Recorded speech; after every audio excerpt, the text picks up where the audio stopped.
बघा हा, the volume occupied by a given mass of a gas at 298 Kelvin, the volume occupied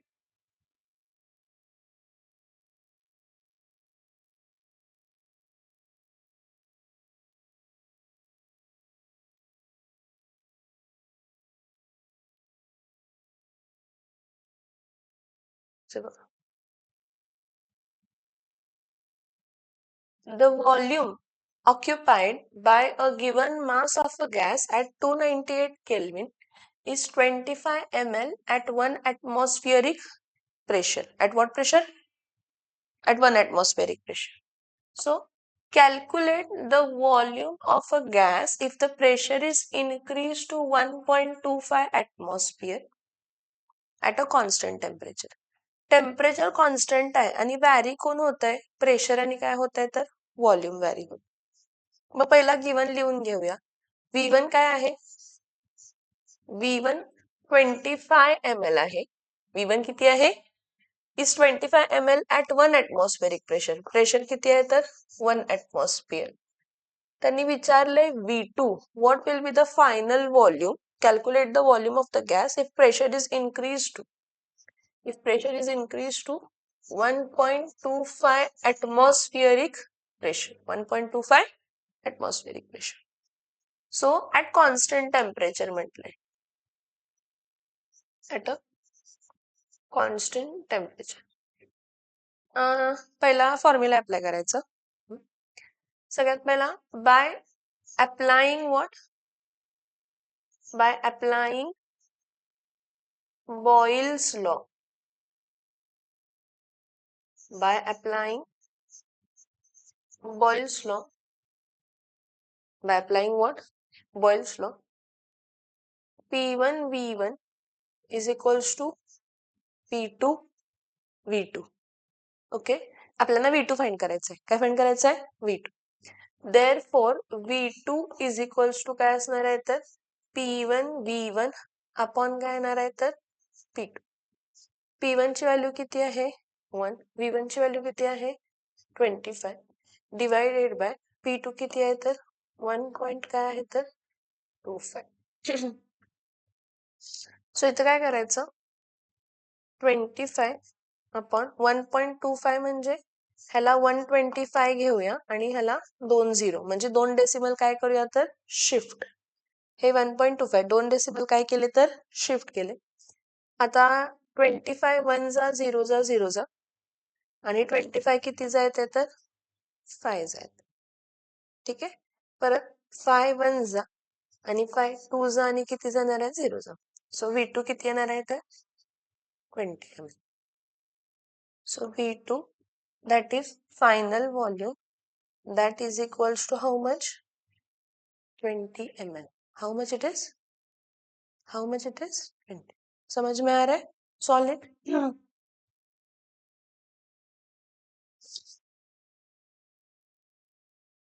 Okay. So आता next आपण काय discuss करूया? Charles law. Next काय discuss करूया? Charles law. चार्ल्स लॉ काय बघा, मी तुम्हाला काय म्हटलं, किती प्रॉपर्टीज असतात टोटल एखाद्या गॅस बद्दल डिफाईन करायचं असेल किंवा गॅस बद्दल इन्फॉर्मेशन पाहिजे असेल, गॅसचं रिलेशन पाहिजे असेल with respect to certain properties, किती असतात रिलेशन्स म्हटलेलं होतं? प्रेशर असतंय, व्हॉल्यूम असतंय, टेम्परेचर असतंय आणि काय असते तर नंबर ऑफ मोल्स असतात. मग ह्यातले दोघांमध्ये रिलेशन्स असतात आणि दोघे व्हॅल्यू काय असतात तर कॉन्स्टंट असतात. दोघांमध्ये रिलेशन, दोघांची व्हॅल्यू कॉन्स्टंट. सो जर आपण व्हॉल्यूम आणि टेम्परेचरला रिलेट केलं, कोणाला रिलेट केलं? कोणाला रिलेट केलं? व्हॉल्यूम आणि टेम्परेचरला. तर इथं बघा, ऍट कॉन्स्टंट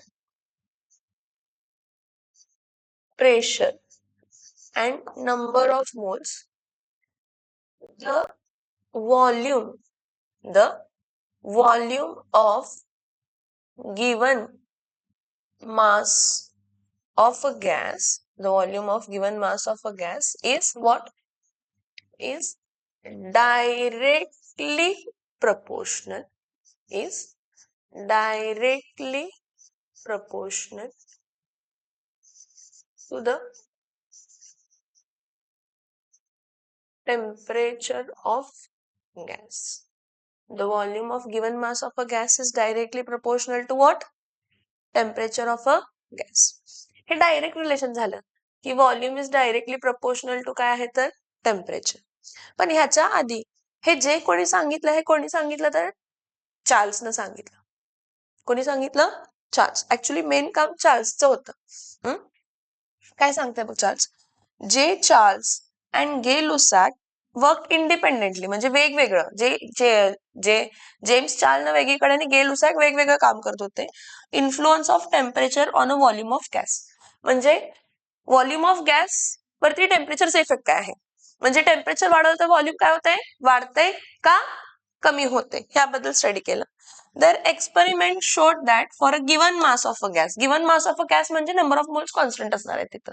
हा, at a constant pressure its volume increases with increase in temperature. त्याचं व्हॉल्यूम काय होत होतं? वाढत होतं. जसं टेम्परेचर वाढत होतंय तसं टेम्परेचर जसं वाढते तसं व्हॉल्यूम काय होते तर वाढते. नॉर्मली तुम्ही हीट केला मग तो सॉलिड असू दे लिक्विड असू दे किंवा गॅस एक्सपान्शन होते. काय होतंय? काय होतंय? एक्सपान्शन होत असते. So it was found for an increase. हे बघा मग चार्ल्सनं काय बघितलं?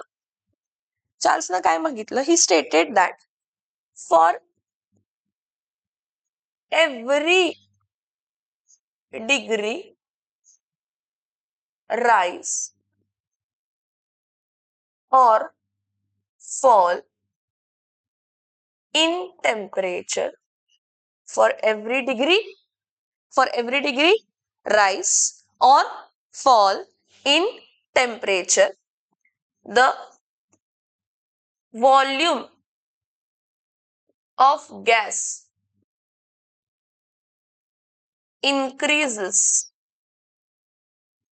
The volume of a gas increases by 1/273.15 of its initial volume. हा, हे बघा increases or rise असेल तर increase, rise असेल तर आणि or fall असेल तर or decreases. टेम्परेचर वाढलं राईज झालं तर व्हॉल्यूम काय होणार आहे? इन्क्रीज होणार आहे. आणि टेम्परेचर फॉल झालं तर डिक्रीज म्हणजे फॉल झालं तर व्हॉल्यूम काय होणार आहे तर डिक्रीज होणार आहे. ठीक आहे. ऑफकोर्स टेम्परेचर कमी झालं तर व्हॉल्यूम कमी होते कारण कॉन्स्टिट्युएंट पार्टिकल जवळ येतात. टेम्परेचर कमी झालं की इंटरमॉलिक्युलर फोर्स ऑफ अट्रॅक्शन वाढतं त्यामुळे कॉन्स्टिट्युएंट पार्टिकल जवळ येतात. कॉन्स्टिट्युएंट पार्टिकल जवळ आलं तर व्हॉल्यूम काय होणार आहे? कमी होणार आहे. ठीक आहे. फॉर एक्झाम्पल आता वाफ असते ना तर टेम्परेचर कमी केलं तर वाफ काय होणार आहे? लिक्विड स्टेट मध्ये कन्वर्ट होणार आहे. कशी? तर ते कॉन्स्टंट पार्टिकल काय येणार आहे जवळ. मग व्हॉल्यूम गॅसचं जेवढं व्हॉल्यूम असणार आहे त्यापेक्षा लिक्विडचं व्हॉल्यूम काय असणार आहे? कमी. ठीक आहे. आता इथं बघ काय काय सांगते. हा, कन्सिडर करा V0 is the initial volume. V0 is the initial volume at T is equals to 0. T is equals to what? 0. 0 degree Celsius. हा, टेम्परेचर किती डिग्री सेल्सिअस आहे? 0 डिग्री सेल्सिअस.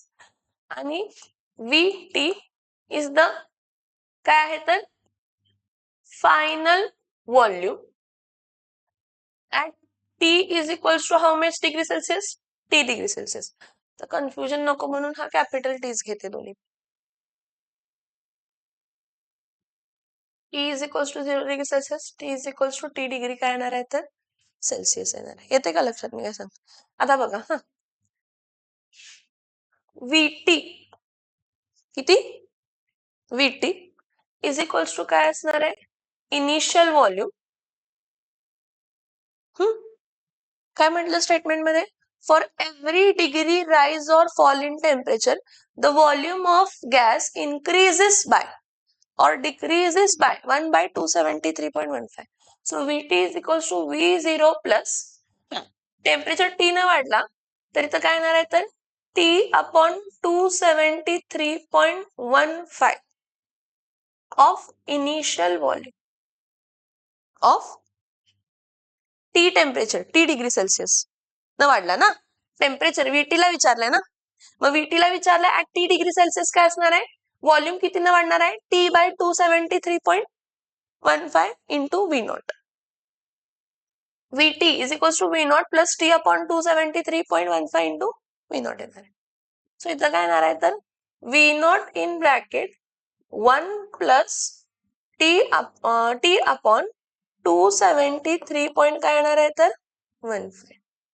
V0 कॉमन काढला, मग पुढे काय घेतला V0 इथं काय येणार आहे तर 273.15 प्लस T डिग्री सेल्सिअस मध्ये परत डिवायडेड बाय 273.15. आता 273.15 जर घेतलं केल्विन मध्ये, ते केल्विन मध्ये हे 273.15 प्लस T डिग्री सेल्सिअस म्हणजे हा कशामध्ये कन्वर्ट झाला, केल्विन मध्ये. कशामध्ये व्हॅल्यू कन्वर्ट झाली, हा, आणि हे 0 डिग्री सेल्सिअस कशामध्ये कन्वर्ट झालं तर केल्विन मध्ये 273.15 म्हणजे. समजते का मी काय सांगते, येस ऑर नो?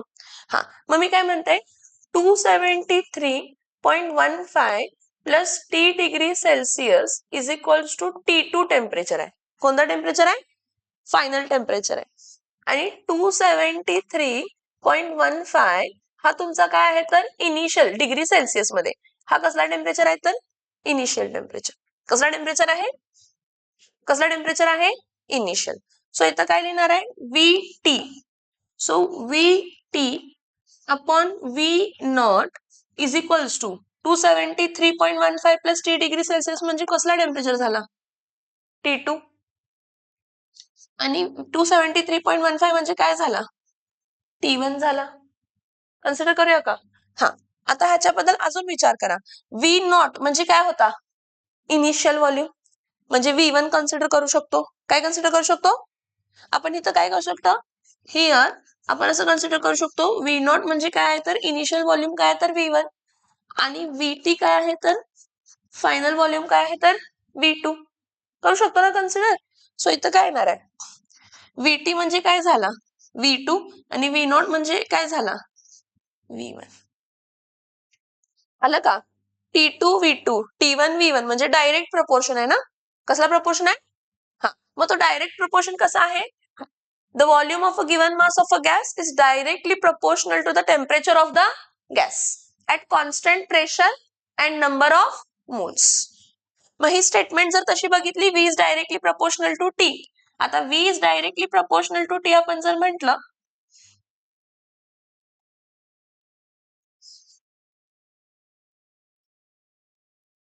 आता V is directly proportional to T म्हटलं तर V इज इक्वल्स टू काय असते तर KT असते. काय असते, V is equals to KT. So V upon T is equals to काय असते तर K. समजते का, म्हणजे V अपॉन T कायम काय असणार आहे, कॉन्स्टंट. मग V अपॉन T कायम कॉन्स्टंट येणार आहे, तर आपण काय म्हणू शकतो V1 upon T1 is equals to V2 upon T2 is equals to V3 upon T3 is equals to dot dot dot Vn upon काय येणार आहे तर Tn. आलं लक्षात, yes or no, yes or no. परत एकदा बघा काय झालं की हे चार्ल्सनं सांगितलं की for every degree rise in temperature और for every degree falls in temperature, जर राइज झालं 1 डिग्रीनं टेम्परेचर वाढलं तर व्हॉल्यूम कितीनं इन्क्रीज होणार आहे 1/273 ऑफ इट्स इनिशियल व्हॉल्यूम. आणि जर फॉल झाला तर 1/273 of its initial volume. Fall असेल तर इथं प्लस ऐवजी साइन काय येणार आहे तर मायनस, फॉल असेल तर प्लस ऐवजी काय येणार आहे तर मायनस. ठीक आहे, मग हा V0 initial volume at T is equals to 0 degree Celsius and VT final volume at T is equals to T degree Celsius. So इथं VT is equals to initial volume plus T upon 273.15 into V0 म्हणजे ही तुमची हे volume वाढलं एवढं. Of initial volume of, आता V0 common काढले, so VT is equals to V0 in bracket 273.15 plus T degree Celsius आला divided by 273.15. हा पण डिग्री सेल्सिअस मध्ये, हा पण डिग्री सेल्सिअस मध्ये, त्याला आपण केल्विन मध्ये कन्वर्ट केला, ह्याला T2 म्हटलं आणि ह्याला काय म्हटलं तर T1. So VT upon V0 is equals to T2 upon T1 is equals to V2 upon काय येणार आहे तर V1. ह्याला आपण असंही लिहू शकतो बाळांनो रेसिप्रोकल करून, T1 upon T2 is equals to V1 upon काय येणार आहे तर V2. V1 अपॉन काय येणार आहे, V1 अपॉन काय येणार आहे V2. आलं लक्षात? Yes or no? ठीक आहे, नोट डाऊन करून घ्या हे जरा पॉइंट. हे कॉन्सेप्ट समजली का?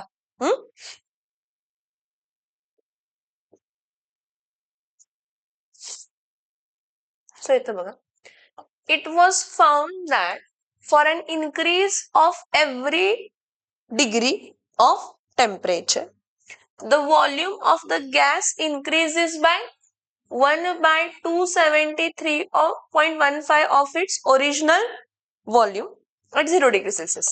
This observation is expressed as at temperature T, initial volume V0 आहे plus T upon 273.15 into काय येणार आहे तर V0 आहे.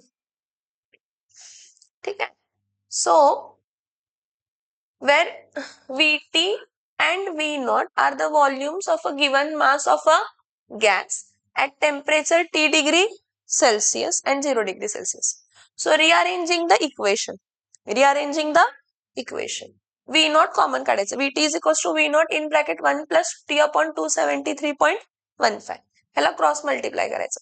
आता मी काय म्हटलं, हे T plus 273.15 हे केल्विन स्केल होते. कसली स्केल होते? मग ह्याला टी केल्विन म्हणायचं आणि हे ऍक्च्युअली T1 म्हणूया आणि ह्याला काय म्हणूया तर T2 म्हणूया. So at this stage a new scale of temperature was introduced, namely absolute temperature scale, that is Kelvin scale. So T Kelvin म्हणजे T degree Celsius plus काय येणार आहे to 273. This is also called as thermodynamic scale. Okay. आणि इथं काय येणार आहे T is equal to T आणि T is equals to 0 degree Celsius, म्हणजे T इज इक्वल्स टू म्हणजे हा टेम्परेचर इन केल्विन जेव्हा T डिग्री सेल्सिअस होता आणि हा टेम्परेचर इन केल्विन जेव्हा 0 डिग्री सेल्सिअस होता. काय होता? फक्त रिअरेंज करायचं. So VT upon TT is equals to V0 upon T0. From this a general equation can be written as follows: V1 upon T1 is equals to V2 upon T2. So आपण असं म्हणू शकतो की volume आणि temperature कसे proportional आहेत एक दुसऱ्याला? डायरेक्टली प्रपोर्शनल आहेत. मग V is equals to K2 into T आणि ह्यालाच आपण काय म्हणू शकतो? At a constant pressure the volume of a fixed or given mass of a gas. The volume of a given mass of a gas is directly proportional to the temperature in Kelvin and the law was illustrated as shown in the figure. हे बघा, इथं बघ काय temperature कडे लक्ष दे. इथं volume 2 litres आहे आणि टेम्परेचर किती आहे तर 300 केल्विन. जेव्हा टेम्परेचर डबल केलं, काय केलं? व्हॉल्यूम काय झाला समजते? Directly proportional. आता परत volume is directly proportional to temperature. मग ग्राफिकल रिप्रेझेंटेशन, कसले रिप्रेझेंटेशन आहे? ग्राफिकल. हे बघा, इथं घेऊया एक्स ऍक्सिस, हे एक्स ऍक्सिस आणि ही वाय ऍक्सिस कन्सिडर करूया. नॉर्मली आपण कुठून स्टार्ट केलं टेम्परेचर स्केल? आता जर मी इथं एक्स ऍक्सिसला टेम्परेचर घेते T डिग्री सेल्सिअसला, इन डिग्री सेल्सिअस घेते, इथं डिग्री सेल्सिअस मध्ये घेतले, केल्विन मध्ये घेतलेला नाहीये. आणि नाही, एकच मिनिट, इथं केल्विन मध्ये घेऊया काय, म्हणजेच आपल्याला -273.15 पासून स्टार्ट होणार आहे. इथं केल्विन मध्ये घेऊया थर्मोडायनॅमिक स्केल मध्ये आणि इथं व्हॉल्यूम घेऊया V मध्ये घेऊया. नॉर्मली मी काय जे सांगताय का, नॉर्मली हे तर 0 येणार ना, इंटरसेक्शन पॉइंट आहे म्हणजे 0 डिग्री सेल्सिअस. किती म्हणजे किती असते केल्विन? 273.15 काय असते तर केल्विन असते. म्हणजे तसंच मायनस मध्ये पण व्हॅल्यू असणार आहे. मग इथं मायनस मध्ये व्हॅल्यू काय घेतली जाते तर -273.15 डिग्री सेल्सिअस मायनस. आणि -273.15 डिग्री सेल्सिअस म्हणजे 0 केल्विन. ह्याला ऍब्सोल्यूट झिरो म्हणतो. काय म्हणतो आपण ह्याला? काय म्हणतो आपण ह्याला? Absolute zero. And it is seen that absolute झिरोला व्हॉल्यूम पण काय असतंय? झिरो. ऍब्सोल्यूट झिरोला झिरो असतं. ठीक आहे. मग जसं जसं आपण काय होत जाणार आहे, टेम्परेचर काय होत जाणार आहे, वाढवत जाणार आहे, तसं तसं व्हॉल्यूम पण काय होत जाणार आहे बाळांनो? व्हॉल्यूम पण काय होणार आहे? वाढत जाणार आहे. And it will be straight line. -273.15 degree Celsius म्हणजे 0 केल्विन पासून स्टार्ट झाला. आता ह्याला म्हणूया, हा कुठं आहे तर P1 ला आहे. तसंच P2 ला बघूया. हा काय असणार आहे तर P2. आणि तुमचा P1 इज ग्रेटर दॅन काय असणार आहे तर P2 असणार आहे. हे कॉन्स्टंट. ह्याला आयसोबार म्हणतो. ह्या ग्राफला काय म्हणतो? कारण का प्रेशर कॉन्स्टंट आहे. कारण का? हा, जेव्हा तुम्ही व्हॉल्यूमला टेम्परेचर बरोबर रिलेट करताय त्यावेळी तुम्ही प्रेशर काय ठेवताय तर कॉन्स्टंट ठेवताय. मग प्रेशर कॉन्स्टंट ठेवला तर त्याला आपण काय म्हणतो? आयसोबार. प्रेशर कॉन्स्टंट ठेवला तर काय म्हणतो? प्रेशर कॉन्स्टंट ठेवला तर काय म्हणतो आपण याला? आयसोबार. हा पहिला ग्राफ आहे. व्हॉल्यूम वर्सेस काय तर टेम्परेचर. ठीक आहे. A graph of volume versus absolute temperature at constant pressure is called as isobar. आणि तेव्हापासून म्हणजे मागच्या लेक्चरला आपण प्रेशर वर्सेस व्हॉल्यूम बघितलेलं ना, हा ते कॉन्स्टंट टेम्परेचरला होता. कुठं होता? मग कॉन्स्टंट टेम्परेचरला जो असतो तो आयसोथर्म, कॉन्स्टंट टेम्परेचरला, कॉन्स्टंट प्रेशरला आयसोबार आणि कॉन्स्टंट व्हॉल्यूमला कशाला? आयसोकोर. कॉन्स्टंट व्हॉल्यूमला आयसोकोर. ठीक आहे. आता क्वेश्चनला हवाला सेकंड वन.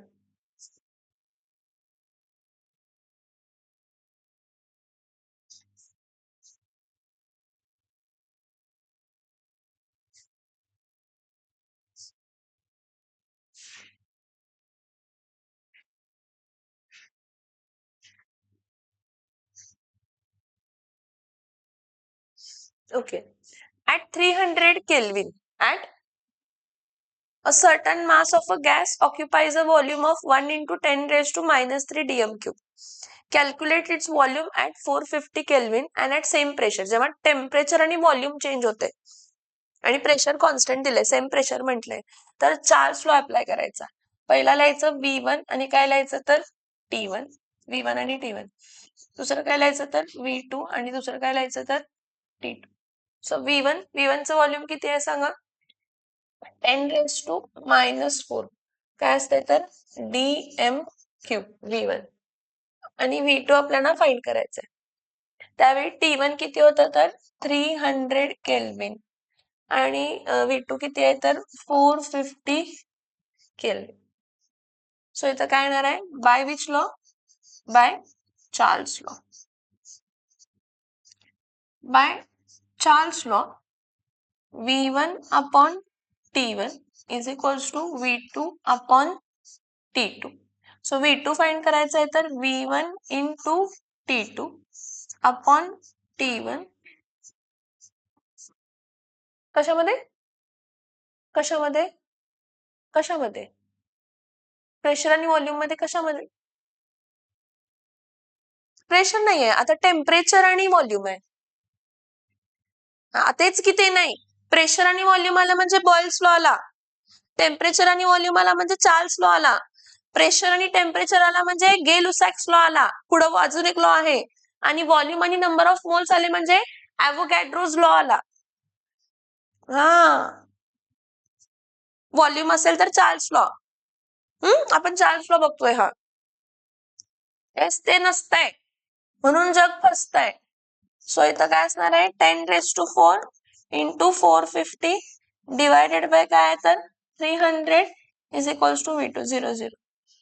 सो 15 1 जा 15, 15 2 जा 30, 15 3 जा काय येणार आहे तर 45. 3/2 म्हणजे 1.5. So 1.5 into 10 raised to minus 3. Sorry 10 raised to minus 4 काय येणार आहे तर dm cube is equals to final one. is equals to काय येणार आहे तर फाइनल वॉल्यूम। समझ में आया? सॉल्व करो।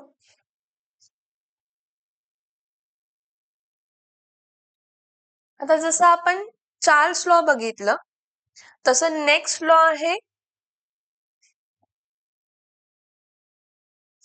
कोणता लॉ सांगितलं मी तुला? कोणता कोणता आहे? गे-लुसाक्स लॉ. काय? अच्छा. सो नेक्स्ट आपण काय बघायचं आहे तर गे-लुसाक्स लॉ. आता गे-लुसाक्स लॉ मध्ये प्रेशर अँड काय रिलेटेड असते तर टेम्परेचर. आणि मला सांग, जर प्रेशर आणि टेम्परेचर रिलेटेड असेल तर कॉन्स्टंट काय असणार आहे? कॉन्स्टंट काय असणार आहे? कॉन्स्टंट काय असणार आहे? व्हॉल्यूम अँड काय असणार आहे तर मोल्स. व्हॉल्यूम आणि काय असणार आहे? व्हॉल्यूम आणि काय असणार आहे? Number of moles. समजतंय का? Yes or no? So Gay Lussac's law is related to pressure and temperature. So what is related? Constant, volume and number of moles. Constant असतात. काय नाही आहे इथे, काय आहे? Pressure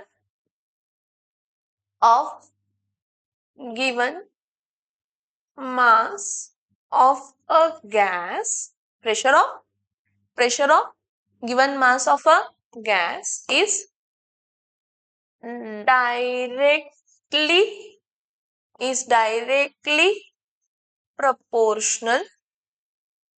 directly proportional to the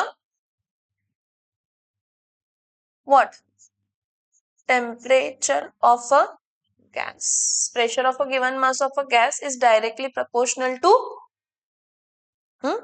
so pressure is directly proportional काय झाला तर temperature.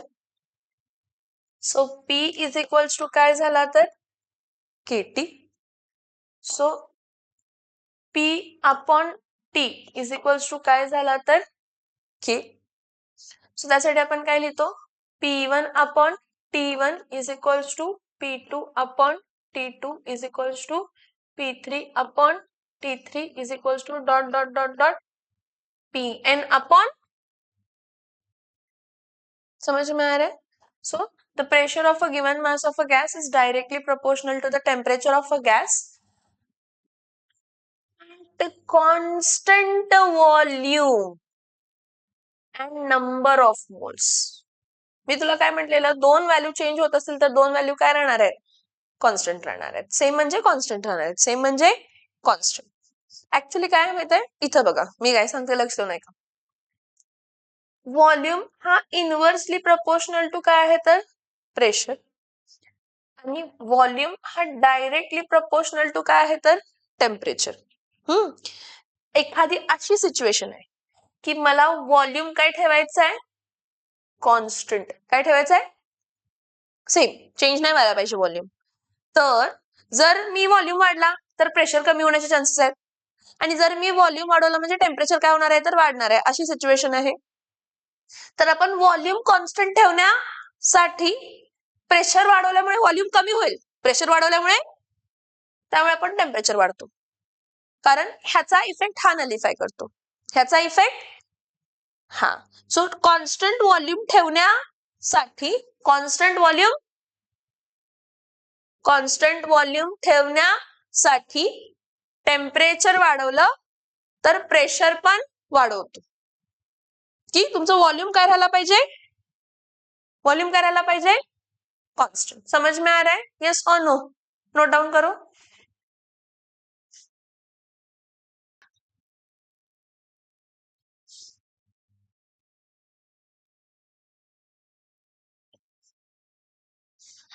सो इथं बघा,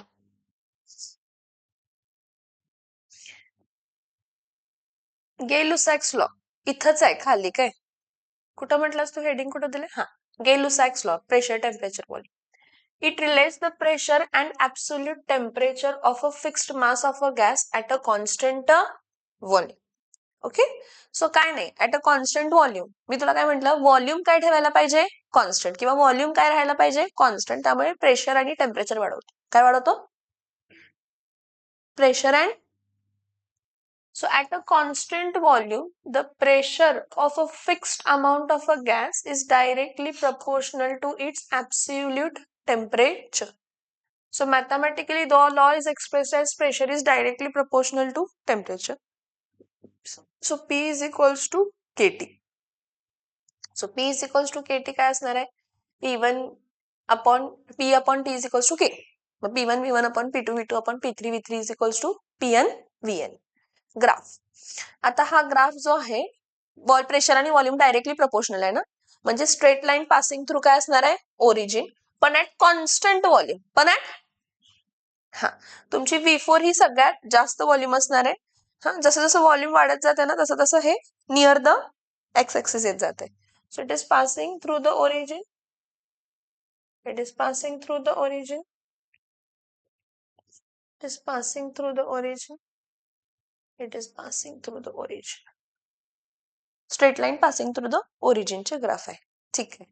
इथं काय कॉन्स्टंट आहे? व्हॉल्यूम. जर कॉन्स्टंट व्हॉल्यूम असेल तर त्या ग्राफला आपण काय म्हणतो? तर आयसोकोर. काय म्हणतो? जर कॉन्स्टंट व्हॉल्यूम असेल तर आयसोकोर. जर कॉन्स्टंट प्रेशर असेल तर आयसोबार. आणि जर कॉन्स्टंट टेम्परेचर असेल तर आयसोथर्म. काय म्हणतो आपण त्याला? समजतं इथंपर्यंत? Yes or no? ठीक आहे. Next Avogadro's law. आपण बघितलंय का ॲव्होगॅड्रोज लॉ ह्याच्या आधी? कुठे बघितलंय ॲव्होगॅड्रोज लॉ? पहिल्या टॉपिक मध्ये. काय आहे Avogadro's law? What is Avogadro's law?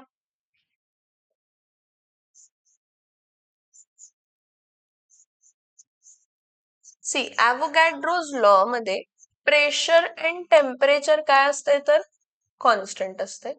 म्हणजे रिलेशन कोणामध्ये असते? व्हॉल्यूम आणि कोणामध्ये? तर number of moles. Volume and number of moles. So आपण तर काय म्हणतो की at a constant temperature and pressure, volume of a given mass of a gas, volume of a given mass of a gas is directly, yes, it is directly proportional to the number of काय आहेत तर to the numbers. काय? Mass divided by molar mass.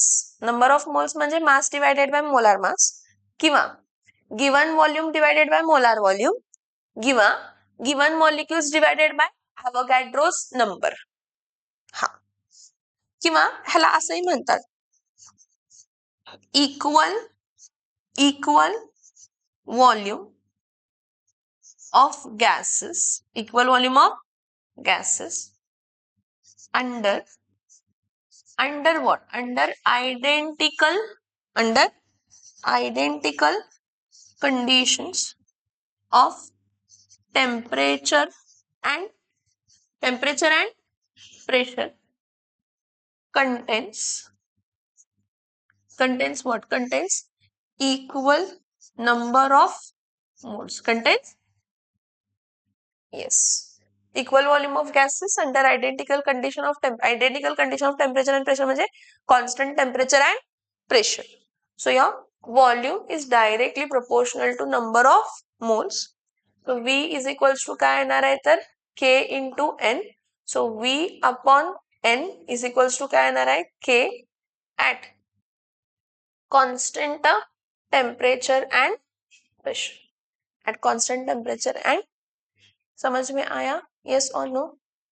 Yes or no? Okay. ठीक.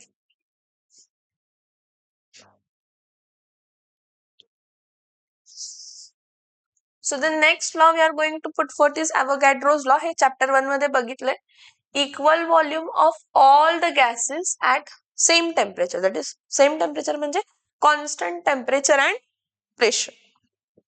Same temperature and same pressure contains equal number of molecules. This means that at a fixed temperature and pressure, the volume of gas depends on the number of molecules of gas, that is the amount of the gas. Avogadro's law states volume is directly proportional to number of moles. On converting the proportionality into equation, we get V upon N is equals to काय येते तर V upon N is equals to काय येते तर K. हे आठवते का? हे आपण बघितलेलं होतं. Equal volume of all the gases contains equal number of moles, कारण number of moles directly proportional कोणाला असतो तर number of molecules. Number of moles is directly proportional to हा. मग हे रिलेशन आठवते का की 1 mole of any substance, 1 mole of any substance is equals to त्यामध्ये किती पार्टिकल्स असतात? Avogadro number of particles, that is 6.022 into 10 raised to 23 particles असणार आहेत त्या सबस्टन्सचे त्यामध्ये, आणि त्यांचा व्हॉल्यूम किती असणार आहे तर 22.4 dm³ ऍट काय असणार आहे तर STP, that is standard temperature and pressure, आणि त्याचा मास किती असणार आहे तर मोलार मास किती असणार आहे 1 मोल ऑफ एनी सबस्टन्स. त्यावेळी मी एखादा ऑक्सिजन 1 मोल घेतला तर त्याचा मोलार मास किती असणार आहे 32 ग्रॅम. किती असणार आहे 32 ग्रॅम. पण त्या ऑक्सिजनचे मॉलिक्युल्स किती असणार आहेत 1 मोल म्हणजे किती मॉलिक्युल्स असणार आहेत 6.022 into 10 raised to 23. परत 1 मोल आहे आणि STP आहे, 1 मोल आहे आणि म्हणजे स्टँडर्ड टेम्परेचर अँड प्रेशर आहे, तर त्यावेळी त्या गॅसचं व्हॉल्यूम किती असणार आहे तर 22.4. किती असणार आहे? सो क्लोरीन गॅस घेतला 0 degree Celsius 1 atmospheric pressure, STP ला मॉलिक्युल्स एवढे आहेत आणि मोलार व्हॉल्यूम 22.414 dm³ येणार आहे. ठीक आहे. परत ऑक्सिजनचं पण सेम सेम सेम, फक्त मोलार मास चेंज होणार आहे सगळ्यांचं. काय चेंज होणार आहे? व्हॉल्यूम पण सेम असणार आहे, नंबर ऑफ पार्टिकल्स पण काय असणार आहे सेम असणार आहे. समजतं इथंपर्यंत? Yes or no? आता IUPAC ने चेंज केले काय, ओल्ड STP मध्ये आपण 22.414 घेत होतो, पण आता आपण स्टँडर्ड प्रेशर पहिला 1 ऍटमॉस्फिअर कन्सिडर केला जात होता. आता स्टँडर्ड प्रेशर काय कन्सिडर केला जातो तर 1 बार. काय कन्सिडर केला जातो? 1 ऍटमॉस्फिअर आणि 1 बार मध्ये फरक आहे. 1 बार म्हणजे 1.01325 into 10 raised to 5 पास्कल किंवा 1.01325 ऍटमॉस्फिअर. 1 बार म्हणजे 1.01325 atmosphere. So under these conditions, molar volume of an ideal gas or mixture becomes how much? 22.7 liter per mole. जर प्रेशर 1 बार आहे, जर नवीन STP मध्ये प्रेशर 1 बार आहे, त्यावेळी व्हॉल्यूम चेंज झाले मोलार व्हॉल्यूम. पण आता आपण 12वीला आणि 11वीला जुनाच मोलार व्हॉल्यूम वापरायचं. किती? 22.414 किंवा 22.4 dm³. स्टँडर्ड प्रेशर 1 ऍटमॉस्फिअर आहे, that is 1.013 bar. Standard temperature एवढा आहे आणि अंडर ओल्ड कंडिशन हा एवढा आहे. समझ में आ रहा है? यस और नो? ठीक है.